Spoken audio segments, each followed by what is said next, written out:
Buenos días a todos, damos gracias a Dios por este momento, por este propósito, por lo que nos une, recibiendo palabra del Señor, compartiendo juntos esos tiempos tan especiales ante su presencia.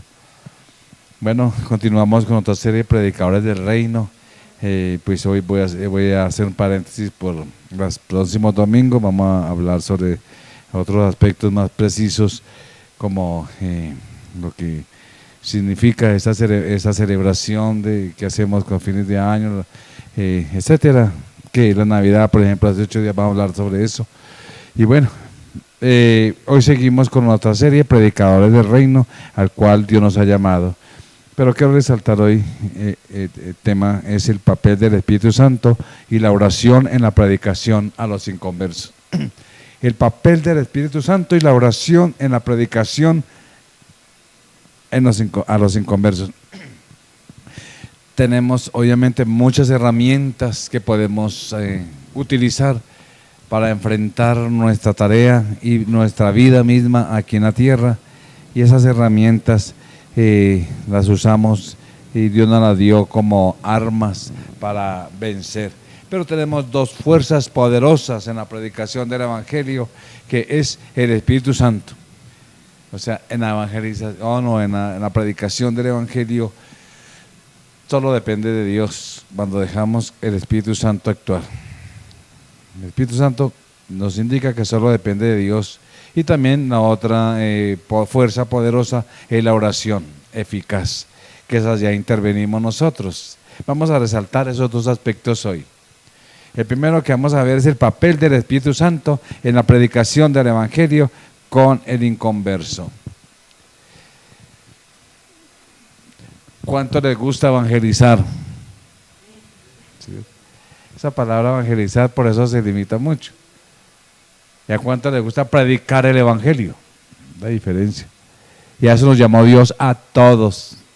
O sea, nos guste o no nos guste, es un compromiso, es un mandato del Señor que tenemos que darle cuenta a Él, porque es el resultado de ello, va a ser nuestros premios en el cielo, va a ser nuestra respuesta a Dios, va a ser todo en nuestra, como la palabra, el Señor hablaba muchas parábolas. Enterramos el talento o no lo enterramos, lo hacemos producir o lo dejamos ahí enterrado. Entonces, mis amados, el primer punto, como dije, el papel del Espíritu Santo en la predicación del Evangelio con el inconverso, aleluya. Entonces tenemos que recordar que no podemos salvar a nadie, partamos desde el principio. Tú no salvas a nadie, yo no salvo a nadie, por más argumentos y por más intención, y como que queremos acudir a la persona, oiga, pero abra los ojos, mire, es que, pero nosotros no hacemos nada, no salvamos a nadie, somos simples mensajeros. Entendámoslo, porque estamos hablando del papel del Espíritu Santo. Vale, es importante resaltar entonces la importancia o el papel del Espíritu Santo en el proceso de la salvación. En cuanto a la salvación, el Espíritu Santo tiene dos ministerios principales que vamos a resaltar, dos, digamos, funciones fundamentales, lo que hace el Espíritu Santo cuando predicamos el Evangelio o en la evangelización o en la salvación. Entonces, esos dos ministerios que penetra la depravación del hombre, o sea, resalta la depravación del hombre, y segundo, lo convence de la verdad. Por eso es que la salvación depende de nosotros. El único que puede penetrar el corazón es el Espíritu Santo, y el único que puede convencer es el Espíritu Santo. Si usted se encuentra en ocasiones, por ejemplo, en debates y muchas cosas, a veces como que nos sulfuramos, tenemos que aprender a manejar eso y a depender del Espíritu Santo. No se preocupe que si la persona es muy intelectual, que es muy astuta y es que es muy preparada o es muy incrédula o muy atea, etcétera. Hay algo muy importante, siempre ganamos, aunque rechace. Siempre ganamos, porque el Espíritu Santo es el que convence y perfora el alma y llega a su mente y transforma su vida. Tal vez el fruto puede resultar más tarde, no en ese momento, pero el Espíritu Santo hace algo con la semilla que usted riega. Por eso vamos a ver esos dos aspectos. Primero, penetra la depravación del hombre. La depravación penetra ahí. Eso es lo que vamos a ver primero. O sea, ¿cuál es la condición del hombre con Dios? Primera medida, no entiende a Dios. Romanos 3:11. Pero a algunos les parece imposible que Dios vino en la carne. Para algunos les parece imposible que haya muerto en nuestro lugar. Para algunos les parece imposible que una persona tan justa haya sido el peor pecador ante Dios. Por eso es que Romanos 3:11 nos sentencia: no hay quien entienda, no hay quien busque a Dios. Bueno, ahí Romanos 3, todo Romanos 3, si usted lo lee bien, habla de Salmo 14 y Salmo 55, porque ahí resalta lo que es la condición del ser humano. Solamente quiero resaltar este versículo: no hay quien entienda, no hay quien busque a Dios. También es importante, por eso necesitamos, el primer aspecto aquí que hace el Espíritu Santo, penetra la depravación del hombre, es que el hombre no busca a Dios. No puede, por iniciativa propia, a su manera o en su buena intención, de buscar a Dios. Por eso es que el enemigo se inventó la religión, porque es un escapismo para convencerse a sí mismo, o para justificarse a sí mismo, o para tener como una tranquilidad interior de que yo busco a Dios, pero a mi manera. Esa es la religión, no la manera de Dios. Por eso el hombre no va a entender, porque no puede buscar a Dios por sí mismo. Aquí también podamos entender aquí otro aspecto del ser humano, es que está muerto espiritualmente, porque no puede buscar a Dios, está muerto. ¿Por qué no lo puede buscar? Efesios 2, 1-3, mire lo que dice tan importante: porque un cadáver no puede tomar decisiones. Así es, nosotros estábamos espiritualmente ante Dios. Una persona muerta no puede decidir nada. Espiritualmente el ser humano anda muerto, separado de Dios, a no ser de que suceda algo como dice aquí, porque es Dios quien toma la iniciativa. Dice aquí en Efesios: y Él os dio vida. Un momentico, lo dio vida. ¿Qué estaba? Muerto. Él os dio vida a vosotros cuando estabais muertos en vuestros delitos y pecados, en los cuales anduvisteis en otro tiempo. ¿Cuántos viven? ¿Cuántos están vivos? La vida no es cuestión de respirar solamente. La vida no es cuestión de movimiento, ir para allá y para acá. Todo lo que no tenga movimiento es inerte. Pero lo que tiene movimiento es porque hay vida. Inclusive una plantica se mueve, pero porque hay vida, porque algo lo hace fluir. Bueno, pero entonces, mis amados, pues es una vida biológica, natural. Por eso decimos, es que hay muchos apartamentos, ve que hay apartamentos tan bonitos. ¿Cuántos hogares hay en ese edificio? Porque muchos no tienen vida como hogar, ¿sí ves? Hay familias ahí concentradas y así pasa en toda esta realidad. Entonces, mis amados, Él os dio vida estando muertos en vuestros delitos y pecados, y que andábamos en otro tiempo siguiendo la corriente de este mundo. Mire lo que es la muerte espiritual. Siguiendo la corriente de este mundo. Muchos cristianos siguen la corriente de este mundo, significa que están muertos espiritualmente. Dice: conforme al príncipe de la potestad del aire, el espíritu que ahora opera en los hijos de desobediencia, entre los cuales también nosotros vivimos en otro tiempo. ¿Sí ve? Ya vivimos en los deseos de nuestra carne. Esa es la muerte espiritual.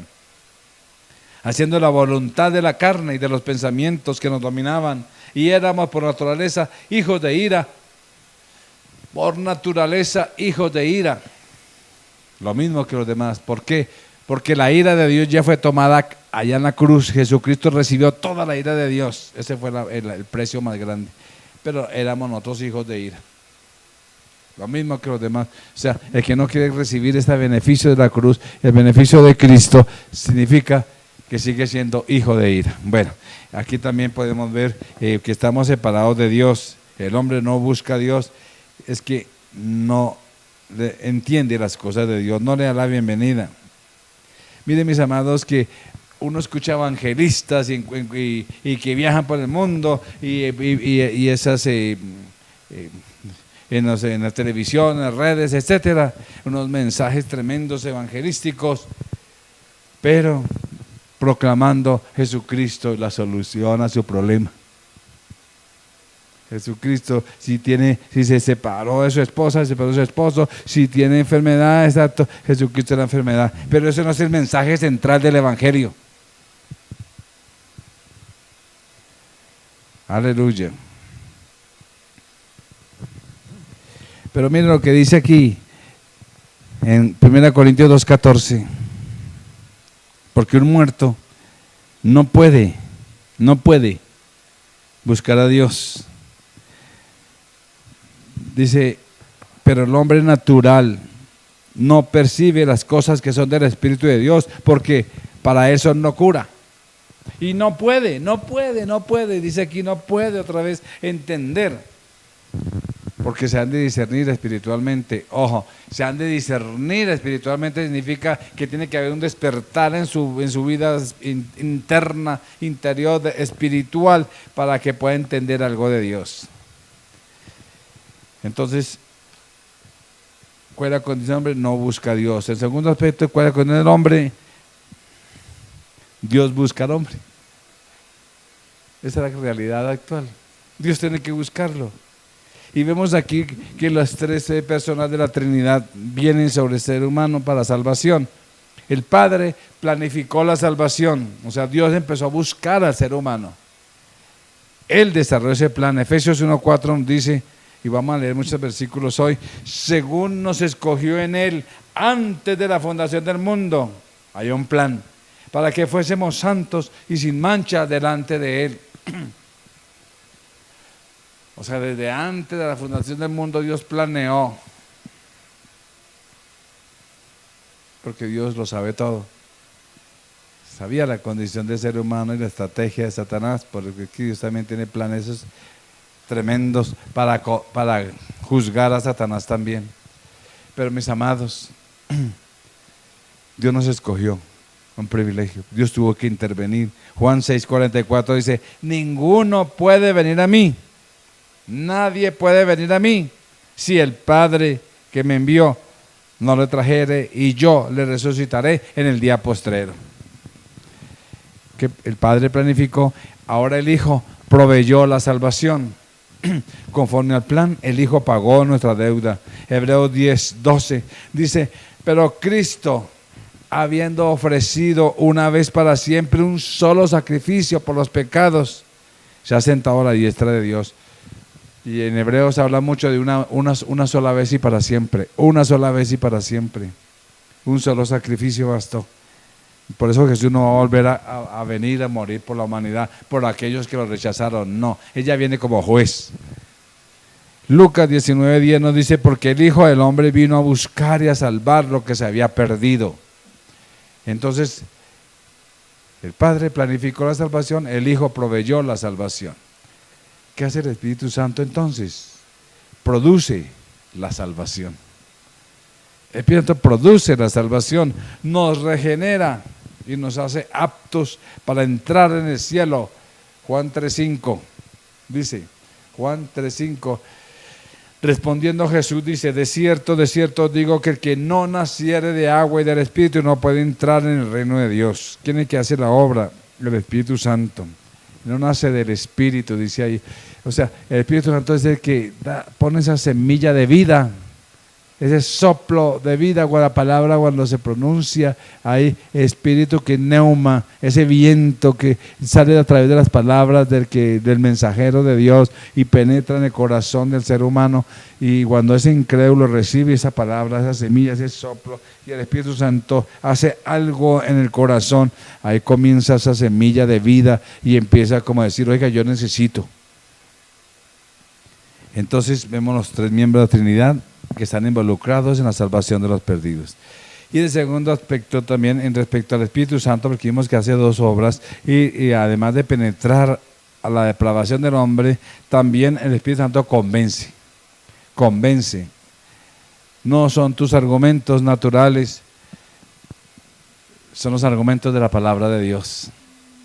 Por eso cuando tú riegas la semilla, el Espíritu Santo que usa esa semilla y la penetra el corazón de la persona. En Juan 15, 16, 7 y 8, nos resume este ministerio del Espíritu Santo. Dice: yo os digo la verdad, os conviene que yo me vaya, porque si me fuere, el Consolador no vendría a vosotros, mas si me fuere, os lo enviaré. Y cuando Él venga, convencerá al mundo de pecado, de justicia y de juicio. 3 cosas importantes que hace el Espíritu Santo. Convence. ¿Qué? De pecado. Primero, Él despierta la conciencia de culpa. Es de que hace eso que suceda interiormente en la persona. Uno es condenado ante Dios por el simple hecho de no creer en Cristo. El ser humano somos condenados, nosotros ya no, porque hemos recibido a Cristo, porque creemos. Pero la persona que rehúsa creer ya está condenado. Lo dice ya en Juan 16, 9. Yo no lo dije. A mí me quitan de ahí. Porque mira lo que dice: que el Espíritu Santo convence de pecado por cuanto no creen en mí. ¿Se acuerda por allá? No está ahí en las citas, pero quiero leer de Juan, en Juan 3, que todos lo conocemos, pero el 18, dice, Juan 3, 18, el que en Él cree no es condenado, pero el que no cree ya ha sido condenado. Tremenda palabra. El que no cree ya ha sido condenado, porque no ha creído en el nombre del unigénito Hijo del Padre, en Cristo. Esa es la sentencia, ya está escrita la sentencia. Ay, pero es que yo no sabía. Pero yo te envié a mi siervo, te envié a mi sierva, te envié aquí, ¿se acuerda esa vez? Y aparece ahí la película, y bueno, rechazó. Entonces, mis amados, el Espíritu convence de pecado, convence de justicia. Qué tremendo. Juan 16, 10. Y de justicia. ¿Por qué convence de justicia? Juan 16 dice: por cuanto voy al Padre y no me veréis más. ¿Por qué? Porque Jesús, el pecador más grande y terrible, no conociendo pecado, lo hizo pecado para que nosotros hagamos justicia de Dios en Él. Tremendo. Bueno, ahí también lo dice 2 Corintios 5:21, si lo quieren anotar. Pero mirar la justicia perfecta es mirar a Jesucristo. Pero ya no está en la carne. El Espíritu nos revela qué es lo justo y qué es lo que no es justo. Usa nuestra conciencia, el Espíritu Santo, para nosotros mirar, mostrar una justicia. Usa la Escritura, usa las experiencias y usa aún a sus hijos que modelan a Cristo. Mira todo lo que usa el Espíritu Santo para convencer a alguien de justicia. Tremendo. Por eso, mis amados, número 32, 23 dice: sabed que vuestro pecado os alcanzará. Esta es la justicia, porque Dios manda a hacer sal y luz, porque siendo nosotros testimonio, esa justicia mía va a hacer que la otra persona o reciba o rechace. Y si rechaza, mi testimonio también es una demostración contra la persona que no quiere recibir a Cristo. Y también nos convence de juicio. Juan 16, 11. Miren, mis amados, el diablo es un perdedor, dice, y de juicio por contra el príncipe de este mundo ha sido ya juzgado. Mire, mejor dicho, Satanás ya fue condenado en la cruz. Ya fue sentencia. La sentencia ya fue dada. Falta es que cumplir esa sentencia. Digámoslo así, que está como en una fianza. Está libre bajo fianza. Satanás está libre bajo fianza. Pero va a ser condenado también. Y su condena comienza al final del milenio. Mis amados, si el más poderoso y astuto que era Satanás no pudo salvarse del juicio de Dios, ¿cómo puede un pecador hacerlo? Por eso cuando predicamos mucho se sienten la culpabilidad, y es cuando el Espíritu Santo toca esos corazones. Tenemos que disponernos para Dios, mis amados, porque la mayoría tienen argumentos, la mayoría tienen inquietudes legítimas inclusive,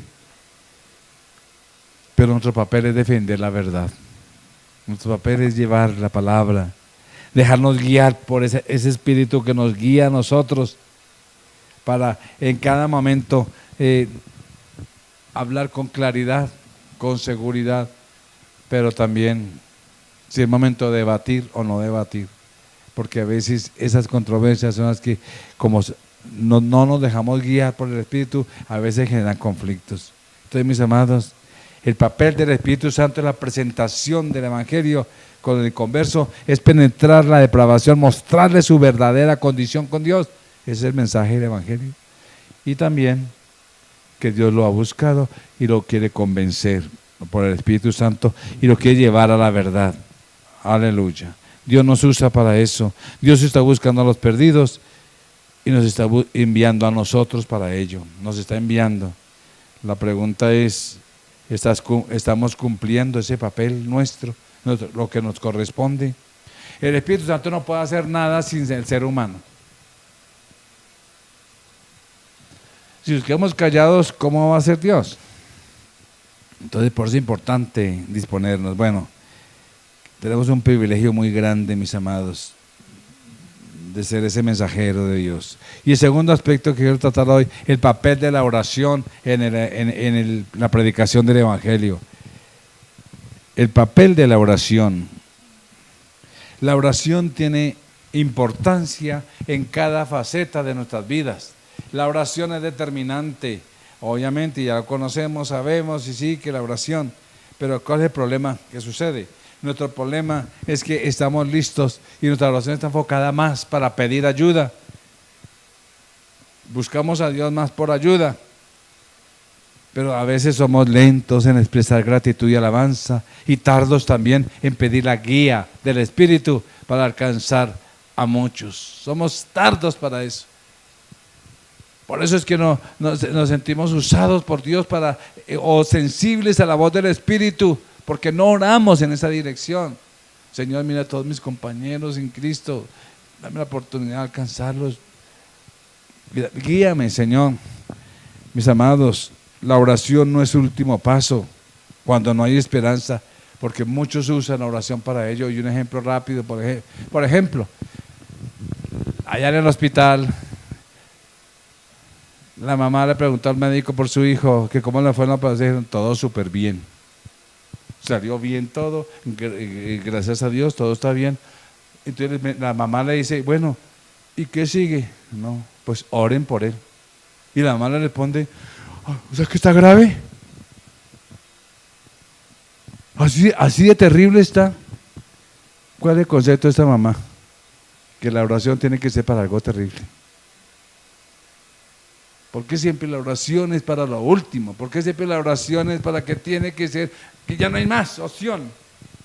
Y el médico solamente decía que le diera gracias a Dios por ello. ¡Ore! Pero la mentalidad, me toca orar entonces porque está terrible las cosas, ¿sí ves? Entonces, mis amados, ese es nuestro problema en la oración. Como que el último paso. Pero la oración es siempre y debe ser el primer paso. Debemos depender del Señor y entender sus instrucciones bíblicas, entender la voluntad de Dios y cómo proceder en cada acción, en cada situación. Mis amados, el papel de la oración en la predicación del Evangelio es fundamental. Cuando oramos en ese sentido, miremos tres cositas. La oración entra en los preparativos para la predicación del Evangelio. La oración entra en la predicación del Evangelio propio y la oración entra en los resultados de la predicación del Evangelio. Todo tiene que ser en oración. Ahora, se supone que hay mucho en la Biblia en cuanto a orar por inconversos. Se supone que debe haber mucho para orar por inconversos, pero no hay mucho. La Biblia no nos habla mucho de orar por los inconversos. Más que todo y sorprendentemente, el enfoque bíblico la oración que nos habla la Biblia en cuanto a predicación del Evangelio y evangelizar o todo ese contexto que tengamos, está más enfocado en la persona que está predicando. No tanto hacia el converso, sino hacia el que va a predicar. Ahorita vamos a ver ejemplos de eso precisamente, en el que va a predicar. O sea, que haya fruto. Que haya fruto. Veamos, por ejemplo, en este segundo punto, el papel de la oración. Entonces vamos a ver, el primer aspecto, la oración entra en los preparativos para el evangelismo o para la predicación del evangelio. Oremos por obreros calificados y que sean enviados. Mire que habla más de las personas que van que los que van a recibir.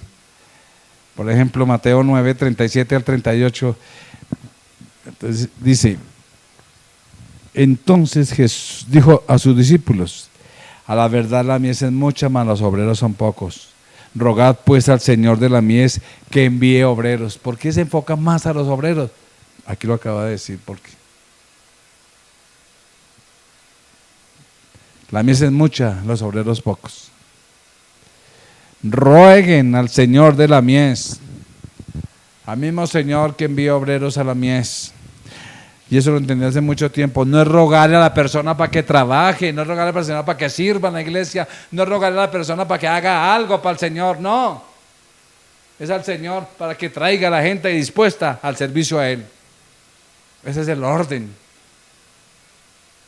Dispuesto para el Señor. Jesús anima a sus discípulos a orar por más personas que lleven la palabra de Dios, más predicadores del evangelio. Inclusive ellos mismos que oraban fueron movidos a servir también. Tenemos la potencia para llevar la semilla a otros, mis amados. Tenemos la potencia. Entonces, el primer punto en este sentido, oremos por los obreros. Segundo, oremos por nuestro testimonio personal. Todos somos atacados de una u otra manera para que como que menguemos.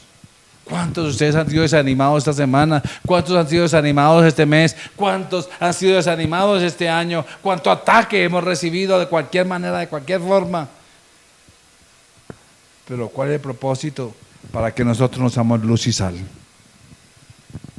Juan 17, 21 al 23 dice: para que todos sean uno, es la oración de Jesús. Como tú, oh Padre, en mí, yo en ti, que también ellos sean uno nosotros. Mire el testimonio como iglesia, como pueblo. Para que el mundo, mire, para que el mundo crea que tú me enviaste. Se imagina una iglesia donde, yo no, esa no.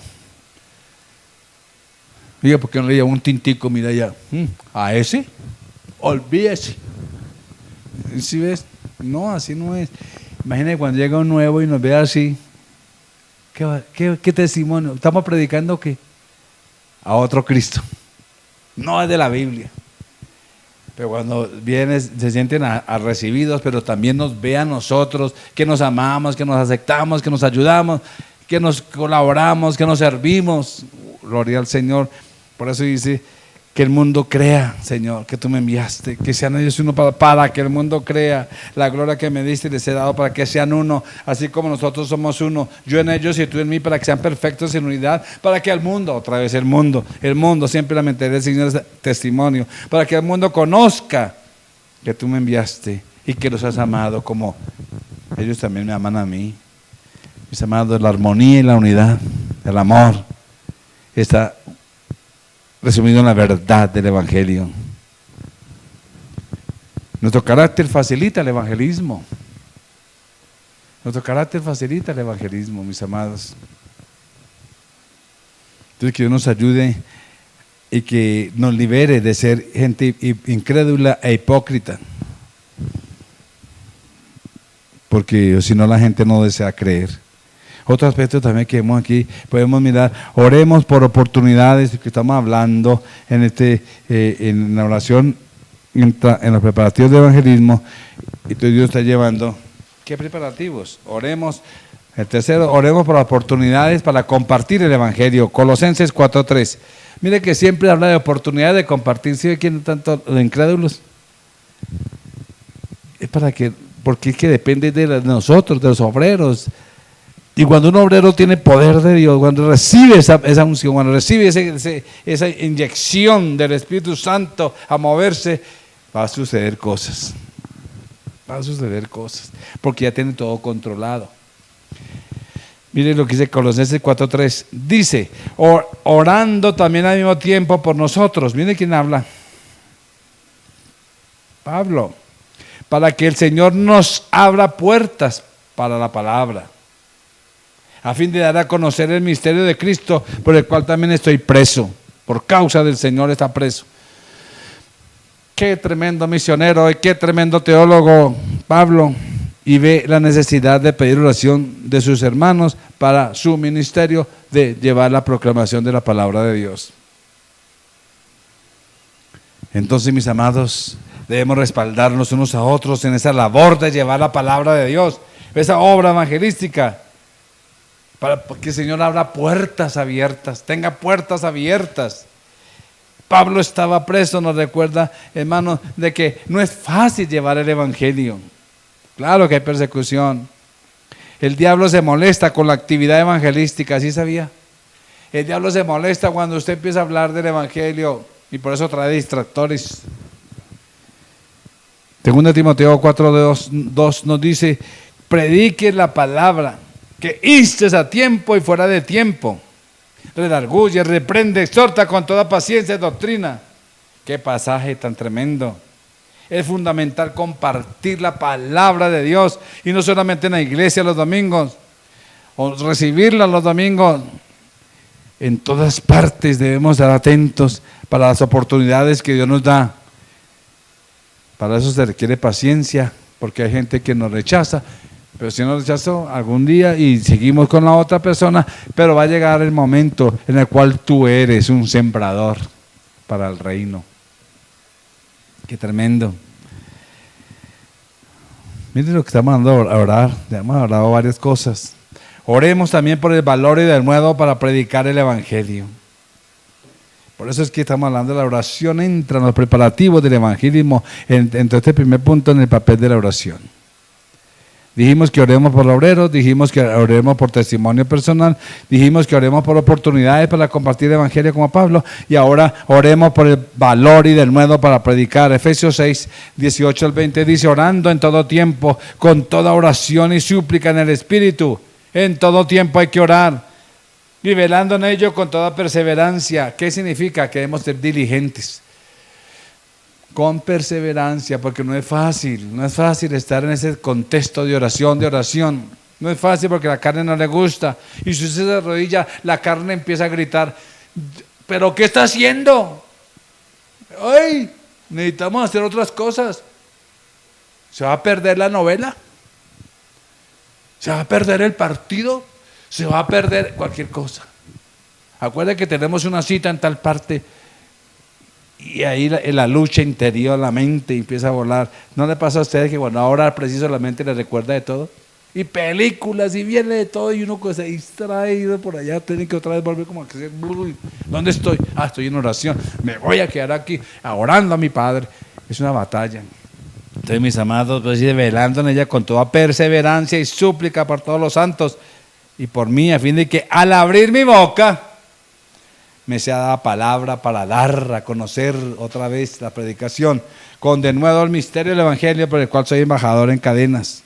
Otra vez, que con denuedo hable de él como debo hablar, hable de él con denuedo. Qué lindo orar unos por otros para que todos prediquemos la palabra del Señor.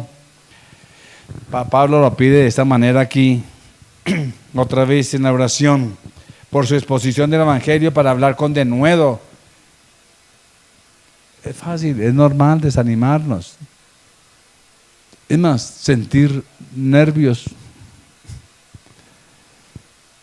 A veces vienen temores también, todas esas manifestaciones, pero hay que enfrentarlas, porque estamos entrando en el campo enemigo y estamos, ¿sabe qué estamos haciendo?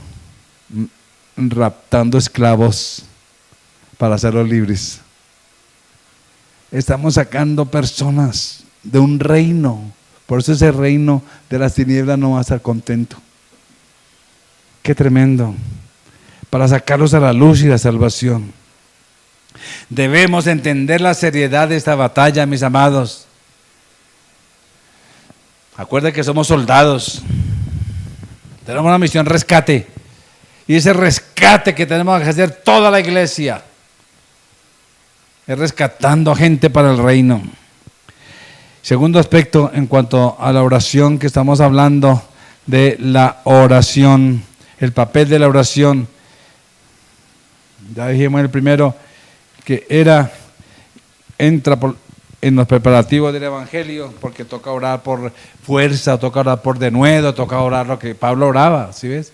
Que al abrir la boca me sea dado palabra. Esa es la oración, preparándonos para llevar la palabra. Pero segundo aspecto, ya la oración entra en el evangelismo propio. Por ejemplo, el primer aspecto, por nuestra protección y la de otros siervos de Dios. Porque siempre estamos expuestos. Segunda Tesalonicenses 3:1-2. Como le pasó a un amigo hace muchos años, por allá, en un pueblito. Él había salido de las drogas, pero a él le gustaba hablarle a otros de evangelio, pero él no se preparaba, luchaba en la oración. Y un día se ve por allá a predicarle a un grupo por allá de adictos. Y con el tiempo, con una influencia, también volvió a retroceder, porque no se cubrió en oración. Tremendo. Entonces, mis amados, segunda Tesalonicenses 3:1-2 dice: por lo demás, hermanos, orad por nosotros. Otra vez la oración. ¿Para qué? Para que la palabra del Señor corra y sea glorificada, así como lo fue entre vosotros. Y mira lo que dice Pablo: y para que seamos librados. Qué tremendo. Para que seamos librados, el versículo 2, de hombres perversos y malos, porque sí los hay. Para que seamos librados de hombres perversos y malos. Pero mire lo que concluye. ¿Por qué? No es de todos la fe. Por eso nosotros tenemos que convencer a las personas. De pronto no son llamados para salvación. No es de todos la fe. Pero tenemos que orar para que seamos protegidos. Eso está diciendo Pablo. Pide oración por ese impacto de la palabra y la protección de los enemigos de la cruz. Siempre hay los que no quieren oír, siempre hay los que creen que tienen sus argumentos y que se creen superiores y que yo con eso yo me voy a rebajar. Siempre los hay por todo lado y en todo nivel. Entonces, mis amados, siempre hay gente que nos quiere cerrar la boca, nos persigue de otra manera. Pero ¿sabe qué? Estamos orando unos por otros y Dios nos libera. Dios nos ayuda, pero hay que tener la actitud y la mente de obediencia al Señor, al mandato de predicar la palabra. Segundo que vemos aquí en Colosenses 4:4, oremos por claridad de la comunicación del Evangelio. Primero, por la protección. Segundo, por claridad en la comunicación del Evangelio. Porque estamos hablando de la oración, entra en el evangelismo propio. Dice Colosenses 4:4, para que lo manifieste cómo debo hablar. O sea, que haya claridad. Mire con ese consejo. No es hablar por hablar y hablarle a alguien las 4 leyes. Mira que Cristo te ama. Ya evangelicé. Le dije, Cristo te ama. Uy, por fin le puede decir. No, que haya claridad en la persona. La claridad. Hablar la palabra. No hay que presentar a Cristo como el solucionador de problemas. Lo que usted decía a los evangelistas, es que a usted, que su familia, mire que Cristo es su solución. No, mis amados, estamos hablando de predicar el evangelio. Entonces vamos a aclarar esta parte. Cada persona debe venir a Cristo para tener los pecados perdonados y ser regenerados. Ese es el mensaje. Tiene que entender que está separado de Dios antes que solucionar su problema. Porque ya cuando recibe nueva vida, será posible solucionar cualquier problema. ¿Sí es la diferencia? Esta es la diferencia. Mostrarle a la persona que debe tener una realidad del nuevo nacimiento, una nueva experiencia y que está separado de Dios. Y cuando deje de estar separado de Dios, sí puede venir y el Todopoderoso le soluciona todos sus problemas. Pero si no ha solucionado el principal problema, es que el enemigo que lo tiene ahí controlado. Mis amados, por eso Dios espera de nosotros, porque hay mucha contradicción acerca de Jesús, hay malentendidos acerca de Jesús, que es un maestro, que es un profeta, todos esos contextos, pero mis amados, debemos presentar a ese Dios encarnado y al único y suficiente Salvador del mundo. La primera obra de salvación es la vida eterna, no el trabajo. No es la solución a un problema familiar. El primer problema es su salvación. Y nadie se salva por las buenas obras. Es por la fe en Cristo. Entonces, mis amados, que Dios nos ayude a mostrar con claridad el Evangelio. Oremos por otro aspecto también, que Satanás se frustre. Satanás quiere impedir por todos lados que usted se levante como esa voz profética. Satanás quiere impedir que tú seas ese vaso ungido del Señor para llevar a muchos al Evangelio. Y te distrae, te quita tiempo, te pone actividades, te pone cosas y por todo lado para que no prediques la palabra. Dice Mateo 13:19, cuando alguno oye la palabra del reino y no la entiende, ahí está la palabra, la semilla, viene el malo y arrebata lo que fue sembrado en su corazón. La palabra del sembrador. Y este es el que fue sembrado junto al camino. Dice que viene el malo y arrebata lo que fue sembrado. Oremos que la gente entienda la palabra, porque dice que la palabra del reino y no la entiende. Y cuando no la entiende, aunque diga sí, sabe que sí, por su religiosidad, pero entonces es arrebatado. Viene la primera aflicción, viene la primera prueba, viene la primera situación y pum, se aparta. 2 Corintios 4, 3-4 nos dice, pero si nuestro evangelio está aún encubierto entre los que se pierden, está encubierto. O sea, si usted quede callado, entonces el evangelio en los que se pierden va a estar silenciado. En los cuales el Dios de este siglo, sí que aprovecha, cegó el entendimiento de los incrédulos para que no le resplandezca la luz del evangelio de la gloria de Cristo, el cual es la imagen de Dios. A Satanás no le gusta que estemos proclamando la palabra de Dios, que él siempre busca interferir. Por ejemplo, sucedió con una señora, precisamente cuando le estaba predicando, sonó el celular. Y varias veces sonó el celular. Tremendo, eso es una trampa del diablo para interferir. Pero la señora dijo, no importa el teléfono, continúe. Wow, Dios es más poderoso que el diablo. Y ella, impulsada por el Espíritu Santo, recibió al Señor. Apocalipsis 21:2 dice, vi un ángel que descendía del cielo con la llave del abismo, hablando de Satanás, y una gran cadena en la mano, y prendió al dragón, la serpiente antigua, que es el diablo y Satanás, y lo ató por 1000 años. Bueno, se refiere al milenio. Pero aquí lo importante que quiero resaltar es que es un ángel. Y parece que el ángel era un ángel común y corriente, pero podía atar a Satanás. Cualquier persona que obedece al Señor puede tener la autoridad sobre el diablo. Santiago 4:7 dice, someteos a Dios y resistid al diablo y el diablo huirá de vosotros. Podemos resistirle. ¿Por qué? Porque estamos con el Señor. Y no solo en tiempos de tentación, sino también cuando predicamos la palabra de Dios a otros.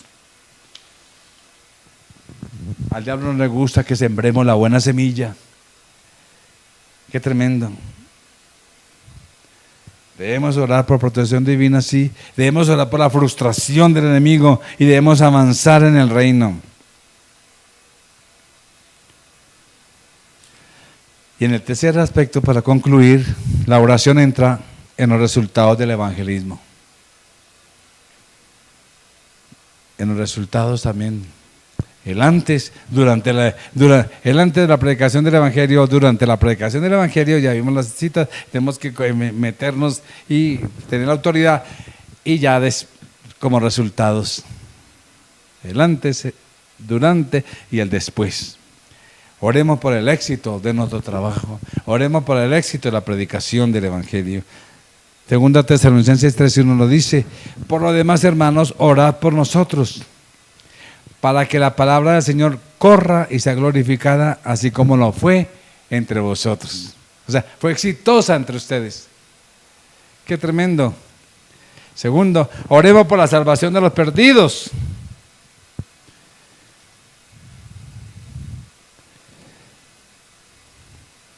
¡Qué tremendo, mis amados!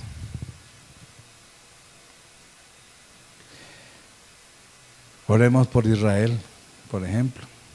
Romanos 10:1 dice: hermanos, ciertamente el anhelo de mi corazón y mi oración a Dios por Israel es para salvación. Aquí Pablo ora para la salvación de los judíos, y quiero resaltar algo, porque es que hoy en día hay una tendencia hacia Israel como más idolátrica. Israel en este momento es una nación. Israel no es el pueblo de Dios, es un pueblo de promesa que amamos. Pero porque amamos a Israel, oramos por su salvación. Y que Dios nos manda eso. Pero no es idolatrar el escudo de Israel, la imagen, todo lo que vemos por todo lado. Porque es una nación también que en este momento es pecadora. Desprecia al Señor Jesucristo. Pero, sin embargo, amamos a esa nación porque Dios nos lo mandó. Pero la amamos tanto porque oramos por su salvación. Como Pablo lo dice, es para salvación. Mi oración a Dios por Israel es para salvación. Aquí Pablo nos da claridad. Bueno, también por los gentiles, dice aquí en la palabra del Señor, se me fue, Romanos 1:16. Porque no me avergüenza el Evangelio, porque es poder de Dios para la salvación para todo aquel que cree. A todo aquel que cree, tanto a los de Israel como a los griegos, o sea, a los gentiles. O como dice 1 Timoteo, para todos los inconversos. 1 Timoteo 2:1-6 dice: exhorto ante todo para que hagan rogativas, oraciones, o sea, por los inconversos, bueno, por los todo nuestro alrededor. Se hagan oraciones, rogativas, peticiones, acciones de gracias por quienes, por todos los hombres, por los reyes y por todo lo que está en eminencia, para que vivamos quietos y reposadamente en toda piedad y honestidad, porque esto es bueno y agradable delante de Dios nuestro Salvador, el cual quiere que todos los hombres sean salvos. ¿Por qué debemos orar? Por eso, sean salvos y vengan al conocimiento de la verdad. Porque hay un solo Dios y un solo mediador entre Dios y los hombres, Jesucristo, hombre, el cual se dio a sí mismo en rescate por todos y da testimonio a su debido tiempo. El tema de este párrafo es la salvación de los perdidos. Nos exhorta a orar por todos los hombres, inclusive los líderes gubernamentales. Él quiere que todos sean salvos. Él pide que oremos para que haya paz, para que podamos predicar la palabra, no para que estemos nosotros tranquilos allá en nuestra hacienda. Dios nos respondió: ya no hay persecución, entonces aquí estoy en mi hacienda. No, para que podamos proclamar la palabra, verlo, ahí lo dice. Es Salvador. Si oramos por Colombia, es orar por salvación. El mismo dijo Jesús que no va a pedir por el mundo. Y a veces pedimos por la paz, por Colombia, por la paz en la tierra. Falso, jamás. La palabra dice que el impío jamás va a tener paz. No hay paz para el impío. Pero sí por orar por salvación de nuestra nación. Aún este presidente, aún el Congreso, aún el gobierno, todos oramos para que conozcan al Señor. Qué tremendo, mis amados. Oremos por los perdidos, porque somos exhortados a hacerlo. Oremos por los perdidos, porque Dios desea que vivamos en paz para poder proclamar el Evangelio. Oremos por los perdidos, porque es bueno y agradable delante de Dios. Oremos por los perdidos, porque Dios desea que todos los hombres sean salvos. Oremos por los perdidos, porque Cristo es el único mediador entre Dios y los hombres. Oremos por los perdidos, porque Cristo se dio a sí mismo en rescate de todos. Eso es lo que dice este pasaje. Entonces, mis amados, leo Mateo, solamente leerlas. Mateo 13:23 dice: mas el que fue sembrado en buena tierra, ese es el fruto. Oremos por el buen fruto, crecimiento y fruto de los que reciben al Señor. Mateo 13:23, el que fue sembrado en buena tierra, ese es el que oye, entiende la palabra y da fruto y produce. Colosenses 1:6 dice que ha llegado hasta vosotros, así como oísteis, y lleva fruto y crece también en vosotros desde el día que oísteis y conocisteis la gracia de Dios en verdad. Son resultados de una predicación. Hay crecimiento, hay madurez. Y termino con Colosenses 2:6-7. Por tanto, de la manera que habéis recibido al Señor Jesucristo, andad en Él. ¿Cómo recibes a Cristo? Andad en Él. ¿Cómo? Arraigados y solidificados en Él y confirmados en la fe, así como habéis sido enseñados, abundando en acciones de gracias. Crecimiento y madurez es todo esto. Que el fruto que hagamos en la predicación del Evangelio sea crecimiento y madurez. Que no se quede solamente en dar un mensaje y ya. Tenemos que ir más allá. Que Dios nos ayude, mis amados. Oremos. Padre, te pedimos que nos ayudes a hacer esas voces, esos megáfonos, esos proclamadores de tu reino, con sabiduría, con claridad mental, con objetividad, que podamos llegar a los corazones, que nuestra palabra, Señor, traiga fruto, que esa semilla que sembramos dé un fruto en abundancia, que podamos orar unos por otros para que al abrir nuestra boca se haga a conocer esa palabra tuya, que seamos instrumentos tuyos para tu gloria, donde vamos y donde estamos. Gracias por hacernos partícipes de tu reino como mensajeros tuyos en Cristo Jesús. Amén. Que el Señor continúe bendiciéndoles. Tengan una semana llena y plena en bendición.